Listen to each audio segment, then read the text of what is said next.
Hey everybody, welcome to the Noontime Devotional. My name is Catherine and I'm an associate pastor at Westridge. First, I want to say before I start, thank you to all the people who came out to the drive-through prayer this Sunday. It was great to see you. Thanks for coming out to unite with us in prayer. It's always a privilege. If you haven't come to drive-through prayer yet, we would like to see you. It would be great to see your face and also agree with you in whatever's going on in your life. So come on out and see us. We're there every Sunday from 11:30 to 12:30, and we're just hanging out and waiting for you. The pastors are there. We have masks and gloves, and we'll stand by your car and just unite with you in prayer. So let's dig into today's devotional. I was thinking all week, actually, all this week since Pastor John's sermon, about one of the questions he asked. In his sermon this past Sunday, he asked the question, how do you feel about change? I've been thinking about that, mulling it over. It sort of really captured my attention when he said it. And it's a very interesting question. Not what do you think about change, but how do you feel about it? So today I wanted to answer the question with what can empower us no matter what we're feeling. Let's take a look in the book of James at verses 2 through 4, James chapter 1, verses 2 through 4. And I'm going to read this out of the ESV version. It says, "Count it all joy, my brothers, when you meet trials of various kinds, for you know that the testing of your faith produces steadfastness. And let steadfastness have its full effect, that you may be perfect and complete, lacking in nothing." So this is a verse you may have heard quite a bit. And I think this is a great verse to consider when you're looking at your feelings. Change is usually met with, if it's a good change, I feel positively, and if it's a bad change, I feel negatively. And we don't often stop to think about anything deeper than that. And how do you handle those emotions? That can run the gamut from I just move on, I put them on a shelf, I stick them in a box, and I just don't think about them, I just keep pushing forward. It can go from that extreme to the emotions overwhelm me and I just can't see past them. I just can't move past them. I just feel like they're always with me and dictating my responses. And then there's all the in-betweens from those two ends of the spectrum. So wherever you fall in that, the idea is to look at any kind of change, see where you are, how you're dealing with it, and ask God to enter the picture of that.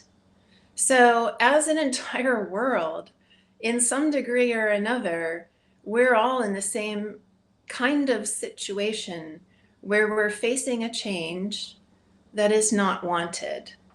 It's a change that is bringing a lot of negative repercussions, going from minor inconvenience to completely devastating. And wherever you fall in that on any given day, how do you feel about change determines a lot of your resiliency. Now in James it says, count it all joy. Now if you go into the original version or the original language of these verses and you look at the words count it, that means to be of the opinion. You want to set your opinion, you want to set your thoughts, and your leading thought is that you're going to choose joy. This word for joy actually means being aware of God's favor, knowing that his hand is extended to you, not only his favor, but his grace. And so when we're counting it joy, that means we're setting as our opinion that God's grace is with us, that his favor is on our lives. What does that mean? It just means he'll be your strength so that you can meet trials of various kinds and you can be steadfast. You can lean on him. You can receive strength from him. Steadfastness. You can withstand and you can endure. It says steadfastness will have its full effect. So steadfastness is endurance. And what does endurance bring? It brings resiliency of character, resiliency of strength. Resiliency is the quality of strength that helps us to remain who we are. It keeps our identity protected so that whatever comes our way, whatever situation we face, from the minor irritation to the utterly devastating, whatever is going on, we know that with God, with his favor and his grace on our side, with him strengthening us, we can be perfect and complete, lacking nothing. And please be aware that perfect means whole. We are whole. We experience wholeness because we have him. That doesn't mean that life has no bumps. That means that with him, we will be resilient. Our character will remain intact. He will be with us. He will see us through. We will make it. We will not only survive, but we will thrive in the midst of the situation. So take how you're feeling. Talk to God about it. Just be very honest with yourself about the things that are going on, big and small.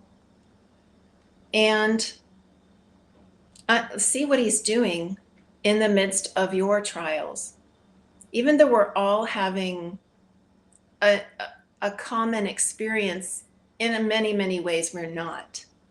And everybody's dealing with their own situation, their own set of challenges. And wherever you are in that, God is there for you, extending his hand, which is full of favor and grace. So I wanted to end today with a powerful verse to remind us of just how big he is. And that's from Psalm chapter 9. I'd like to read verses 1 and 2. It says, I will give thanks to the Lord with my whole heart. I will recount all of your wonderful deeds. I will be glad and exult in you. I will sing praise to your name, O Most High. So think about this. We're going to give thanks to the Lord with our whole heart. We're not going to hold anything back. We're going to call him the Most High. First of all, because he deserves that. He is the God of the universe. Secondly, it helps remind us and align us with that truth. When we choose to look at him and focus on him,